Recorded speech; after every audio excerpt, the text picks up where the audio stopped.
Guys, it's Carly, and today we are going to do my February reading wrap up, which, considering it was a short month this month, actually went pretty well. I ended up reading 4 books this month, which is more than I expected, especially considering the size of one of the books I read. It's a pretty hefty book, and it kind of put me in a reading slump. It was the book I was kind of reading for most of the month.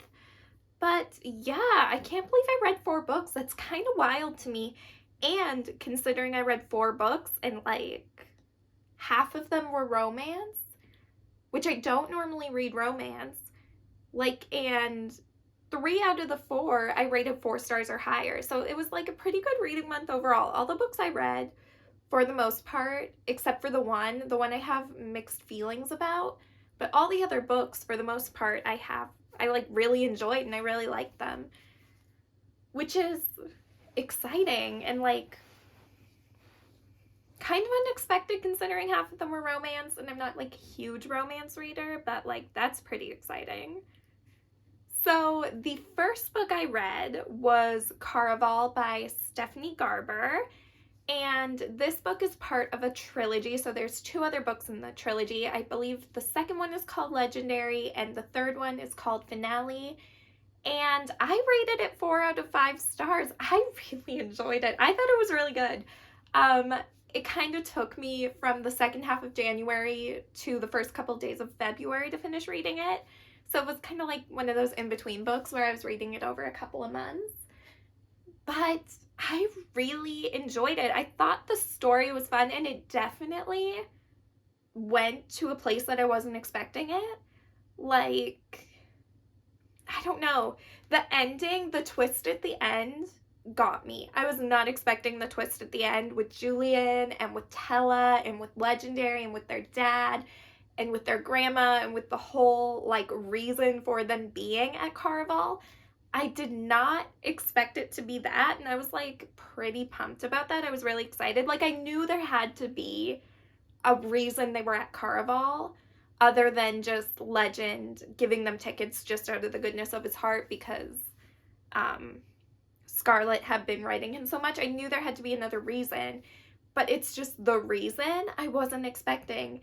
And now I was like kind of on the fence when I was like halfway through the book. I was kind of on the fence like, oh, I really like this story, and Stephanie Garber uses like really colorful and kind of flowery language with everything she describes, and I really like it. It was like a really kind of it's a fantasy book, of course, but it was like more fantastical to read than like the typical fantasy books I read, and I think it's just because of the colorful language she used. Like she would describe things in like color, and it was just really cool. I really like the writing. I really like the story. It was 4 out of 5 for me.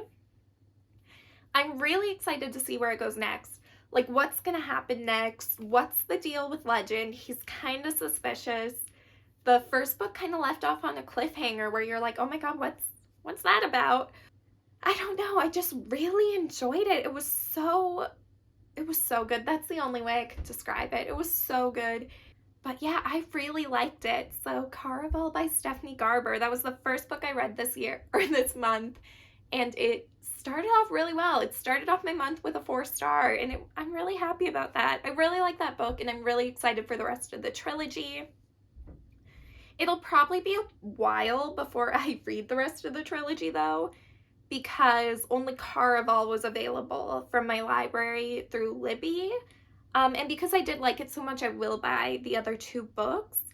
But Indigo, I don't know if you guys have heard, but Indigo's kind of like shut down over the past 2 weeks. They had a cybersecurity incident. I don't know what happened. All I know is I still like don't want to order books from them until because it's been like almost 2.5 weeks probably, and their online store is still like not fully, like you can't use your rewards card, you can't use your points, you won't get any points for purchases, and they don't let you buy just any book. Like it's a limited selection of books that you can buy right now. So I don't want to buy anything from them until their website's completely back up and running like normal, and right now it's just not. So who knows when that'll be. But yeah, Caraval by Stephanie Garber. Really enjoyed it. 4 stars. So the second book I read this month was a romance book. And that was The Cheat Sheet by Sarah Adams, which I also gave 4 stars. It was so good. It was so cute. It was really cute. So it's kind of like a sports romance. So Bree, the main female character you follow, is a ballet instructor, and Nathan, the main male character you follow, the love interest, is in the he's in the NFL and he plays quarterback. Normally I don't like football stories because I'm not that into football. I don't understand it. But this one was not like super heavy on the football it wasn't super heavy on the football terminology and football aspect. It was more like focused around the fact that this is his job. You know, this is how much time this takes up because he has to do this and this. He has to do commercials. He has to go to practice. He has a trainer. He has a assistant, you know, a publicist, all these sorts of things.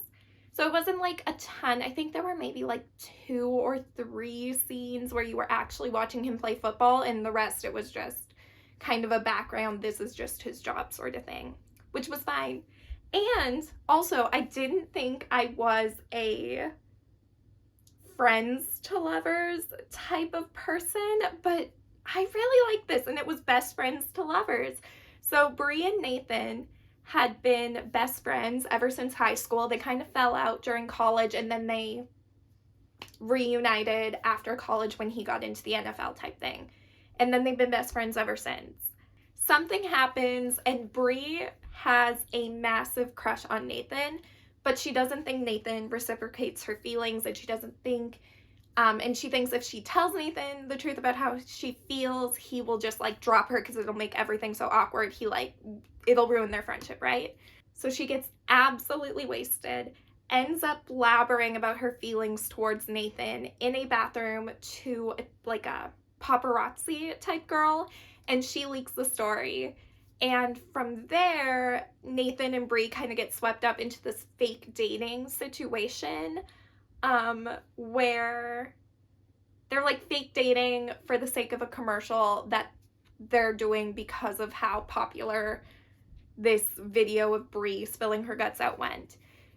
So it's like how viral the video went, essentially. So it's like really cute. It's incredibly cute. It's very cheesy. It's like a rom-com through and through. Like the situations these two get involved in are not normal and they make no sense, but it's such a cute story. And I was not expecting to like it this much, because when I saw everybody hyping it up, I kind of thought it was, because I didn't know what the synopsis was until I read it. I have like a really bad habit. I don't read synopsises. I just buy books off of a whim. I really had no clue what the actual story was about. And it's so cute. I thought it was a high school ballerina and a high school football player, kind of like in that age group, but it's not. They're like in their 30s. They're full grown adults. They have jobs. They have bills. It was just really cute. I wasn't expecting to like it that much, but I really, really liked it.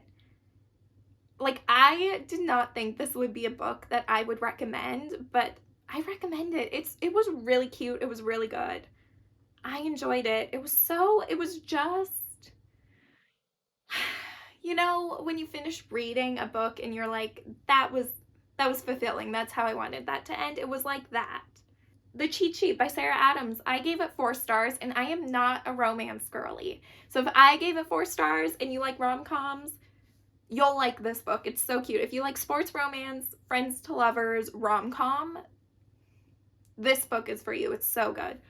The hype is there for me on that one. I really liked it. So the third book I read was actually the only book I read this month that I actually own. The rest of the books I read this month, I read on Libby. And I read them on my phone, which might be why my eyes have been bothering me so much lately. But the next book I read was A Court of Mist and Fury by Sarah J. Maas. This is the second book in the ACOTAR series, which is incredibly popular on TikTok. That's part of why I started reading this series, is because everyone was recommending it on Book Talk and BookTube, and it has such good ratings. But then also my cousin, who I'm very close with, and she's a big reader as well, this, like, Sarah J. Maas is her favorite author, and the ACOTAR series is her favorite series, and she would not stop recommending it to me. So finally, I just bought the first 4 books. So I bought the first 3 novels and the novella, and I'm gonna read them. And then we'll see if I read the 5th book, because I heard that it's like a little bit more smutty than these ones, and a little bit like, I don't know, I'm not huge on the smut, so we'll see. We'll see if I like it at this rate, just based off of this book. I felt very mid about this book. Like, I didn't hate it. I didn't love it. Maybe it's just like me with all the hype around it. I was just expecting more. And like a lot of this, I just felt like there were very strong feelings in this book about a situation that was entirely based off of misunderstanding, in my opinion. And maybe that's just my opinion, being someone who's heard what all the allegations everyone throws around about every character in this book. I just like, I feel mid about it. This book kind of put me in a reading slump, not gonna lie. I would like start reading it and then I would finish a chapter and that's all I would read for the day. Like, I thought this book was going to take me 2 months to finish because I was reading 1 chapter a day, just trying to get through this book.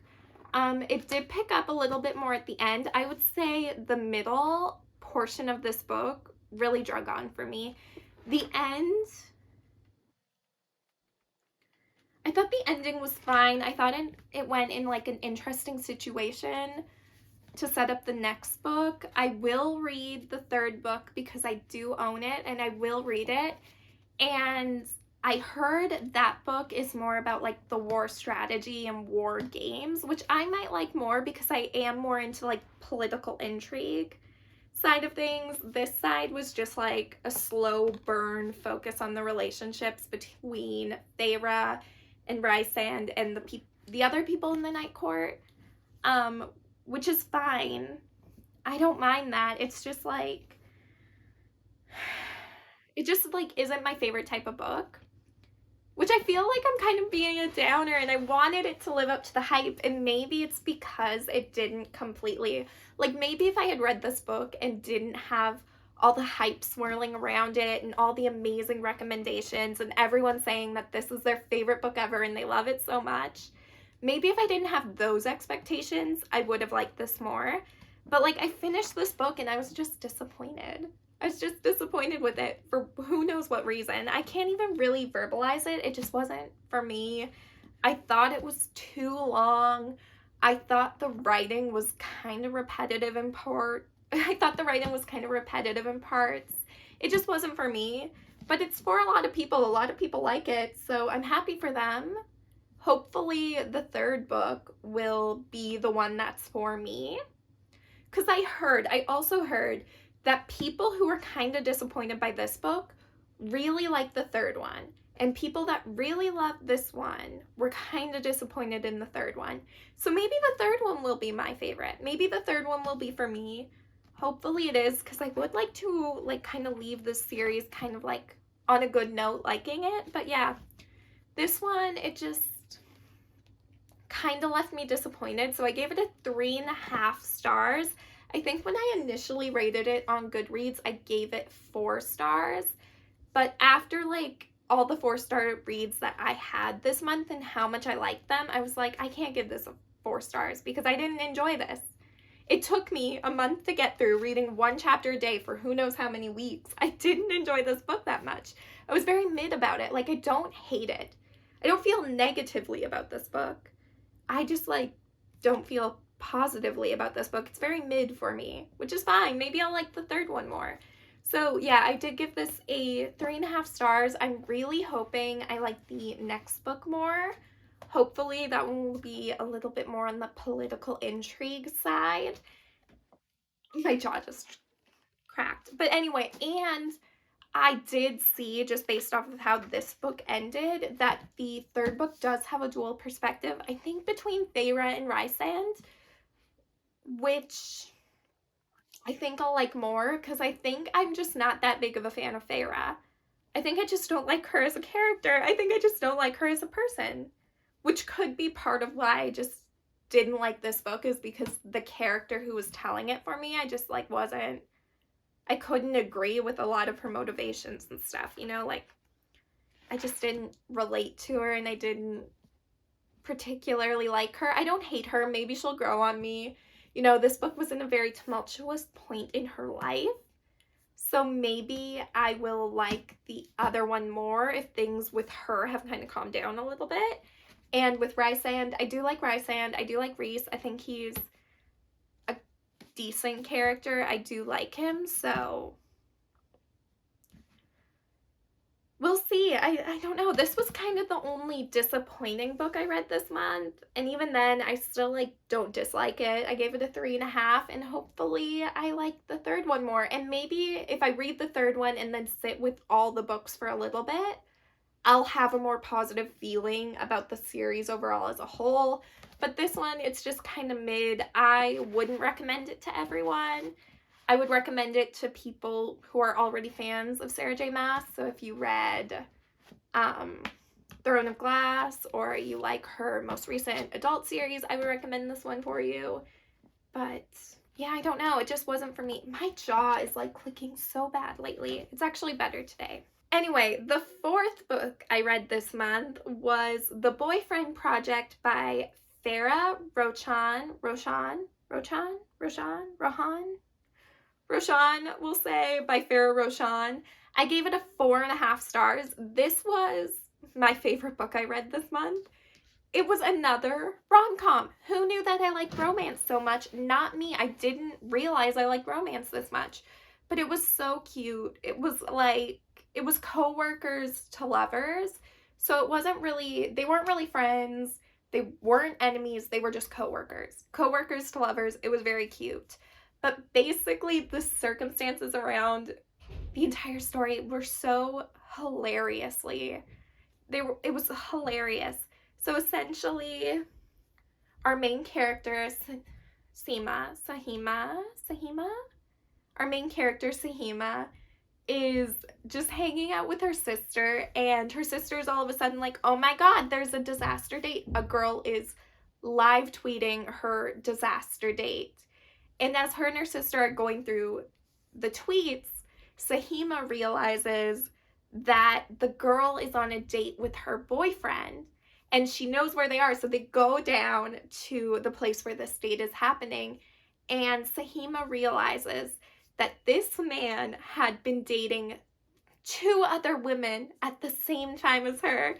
He had been messing around with 3 women, and they all show up on this date and start berating him, and someone films a video and it goes viral. So essentially it's about a romance, but it's also about this friendship between these 3 women who are all very career-minded, kind of forming and flourishing, and them coming together and supporting them not only through their careers, but also through their personal lives, through their family life, through their romantic relationships. It's a very cute book. And this is also a series, so they have 2 other books. And so this book focused on Sahima. The next book, I believe, focuses on Taylor. And then the third book, I believe, focuses on London. So each friend kind of gets their own book. But I thought this was very cute because you kind of also had this intrigue. So you had the whole thing going on with Sahima where she's working a lot. She's working on an app that she decided she wants to develop. And she's also developing this relationship with these 2 other women who she met kind of through a disastrous ending of a relationship. Very cute. It was very funny. It was very heartwarming. And I just really enjoyed it. I did. I really enjoyed it. I thought it was really cute. I would recommend this to like literally anyone who's a romance reader. Anyone who isn't even a romance reader. If you like even a little fraction of comedy, I would recommend this book to you. It was so cute. And I will 100% be reading the other 2 books. I'm so excited to read them. And I will be buying all the books. I'm going to buy them all because I think they're going to be good. If the other 2 books are anything like this one, I'm gonna love them. They're gonna be favorites. It was so good. Who knew I would turn into a romance girly? I like kind of really like romance now, but not like sappy romance, rom-com romance, silly romance. You know, the cringier the better for me, apparently.